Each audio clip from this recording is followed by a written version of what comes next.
নমস্কার, আমার গল্পের কথা আপনাদের স্বাগত জানাই। আজকেকার সারাটা দিনের একটা করে ভিডিও আপনাদের সাথে শেয়ার করতে চলে আসলাম। এই যে প্রথমেই ড্রেস আর ব্যাগটা গুছিয়ে নিয়েছি মেয়েকে ঘুম থেকে তুলে রেডি করব বলে। তারপর মেয়ে টিফিনে দিয়েছিলাম আমাদের পাস্তা আর জল, ওর ফেভারিট পাস্তা। আজকে তো শেষ করেই দেবে ও টিফিন। ছেলে স্কুলে চলে গেছিলো, তারপর মেয়েকে রেডি করে নিয়ে গেছিলাম স্কুলে। ওর বাবা নেই, তাই কাঁদছে, আমি বাবার সাথে যাব। কি করব বলুন। এই যে স্কুলে পৌঁছিয়ে গেছি, ও ঢুকে পড়লো স্কুলে, সাইন করেই আমি বেরিয়ে চলে এসেছি। বাড়িতে স্নান টান করে এই যে পুজো করে নিচ্ছি। বাড়িতে গাছে প্রচুর জবা হয়েছিল, তাই ঠাকুরের আসনটা ভালো করে সাজিয়ে দিলাম। আজকে মঙ্গলবার, বাড়িতে গাছে প্রচুর জবা হলে তো মনটা ভালোই হয়ে যায়। তারপর টিফিন নিয়ে বসে পড়েছিলাম, সকালকার ব্রেকফাস্ট পাস্তাই খেয়েছিলাম, ওদেরকে স্কুলে দিয়েছিলাম সেটাই। স্কুল থেকে এসে তার গিফট খুলে যায়। স্কুলে মনে হয় কারো বার্থডে ছিল, সেইখান থেকে গিফট পেয়েছে। আর স্কুল থেকে এসে আগে গিফটটা খুলবে। আমি বলছি একটু হেল্প করবো, তা হেল্পটা আমার নেওয়া যাবে না। ওর কি গিফট পেয়েছো?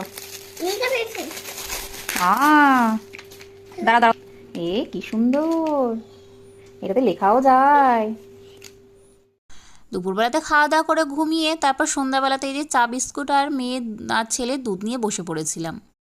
পুচিটানি কোন বিস্কুটটা খাবে তো বুঝে উঠতে পারছে না। আর দেখুন কি সুন্দর চুলে বিনুনি হয়েছে। আজ মাথাতে তেল দিয়ে দিয়েছি, তার চুলের বিনুনিটা ভালোই হয়েছে। তারপর সন্ধ্যাবেলাতে একটু পড়া চাই, তাই মেয়েকে নিয়ে একটু স্কুলের হোমওয়ার্ক করতে বসিয়ে পড়েছিলাম। আর স্কুলের হোমওয়ার্ক করতে গেলে যে আমার মাথা যে কী বিরক্ত হয়ে যায় কি বলবো, আমি তো পাগল হয়ে যাই। সারাদিন এমনভাবে কাটে।